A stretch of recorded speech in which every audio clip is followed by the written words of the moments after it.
What the hell are sex roulette parties? Why do a number of different media outlets say that they are trending? Some saying that this is a new teen trend when there's very little evidence suggesting that. In fact, Snopes.com, they wrote, there's little, if no evidence to back up the reports that were carried by outlets such as The Sun, The Mirror, and the Daily Mail. So far, there seems to be only one doctor from Spain and one psychotherapist who have attested to the rise of the gay sex roulette party. Again, the report seems to be only one reference of one doctor and one psychotherapist. Then Mike.com talked to this doctor. And the doctor from Spain has a whole different account in so many words, because this is a long article, and we will post the article underneath our video. But the doctor said that he was talking about not even gay roulette parties. First of all, we should talk about the fact of what these roulette parties are. Sex roulette parties are where one person is secretly HIV positive and nobody's allowed to use condoms. And then you have this orgy and somebody could contract HIV.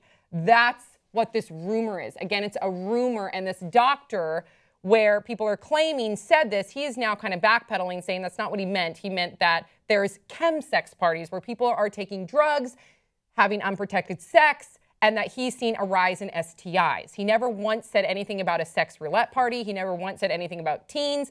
He never once said that it was a gay sex roulette party. So at some point, there's been a rumor, misinformation, certain media outlets are pouncing on it, and then the fear-mongering begins. Thoughts, 5 words or less.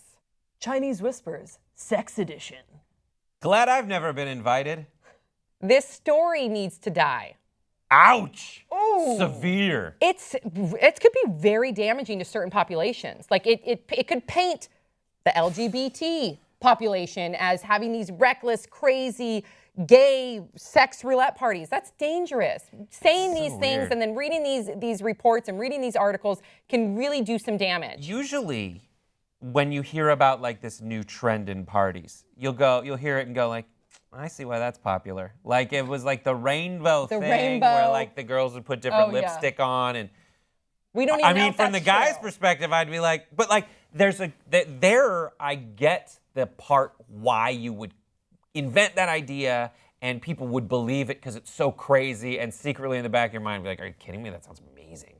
But this is only bad. But for this is all terrible. Like, it isn't a 1 in 6 chance that you'll get something awesome.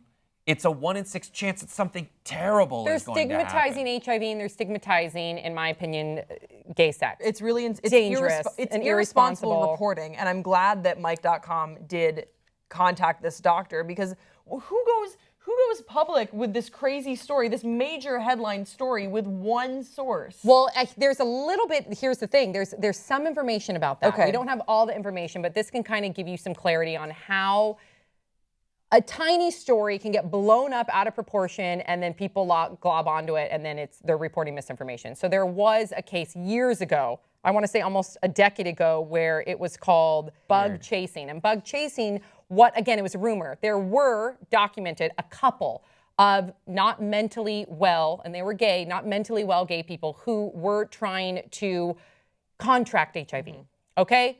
Then it got misreported that this was a thing within the gay community, and of course, it was just perpetuating that stigma. It was irresponsible. It was marginalizing a group of people and generalizing all gay people, and it was terrible. This was like 10, 15 years ago.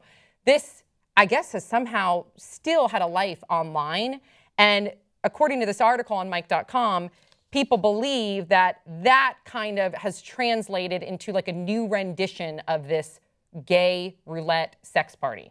So you can see how one little rumor can kind of turn into another rumor even a decade later. Yeah, and we want to believe the bad stuff. Yeah, and I guess that's it. We want to believe, because it's bad, we're like, who would make this up? We want to believe it's bad. But I also think potentially, because kids are weird and warped, it could actually give someone ideas, because I think it's safe to say that sex roulette is not a thing that existed, but now it could come into existence. Yikes. Because some group of kids are like, yeah, that's so weird and f***ed up, let's try it, because that's how kids are. I mean, we've all been like younger, when you're a young, horny, sexy teen, you just want to have sex and. And it could be something to a less degree, like let's say it's with or furniture. with someone chlamydia. Like you never know, like what they're thinking. So that's what I get. This seems like a young adult novel, like in a weird Hunger Gamesy way, where it's like, listen, it's an allegory how like you never know, one in so many people is gonna have an STD, and you might contract it in one way or another. So be careful. And tell that through the story of these sex roulette parties, because Russian roulette was a thing. We'll take it in a different way. But like, it doesn't seem realistic, but on the off chance that you are actually invited to a sex roulette party, like, I'd say don't go. All right, you guys, please share your thoughts in the comment section below. Don't forget to subscribe. We'll see you next time on Pop Trigger.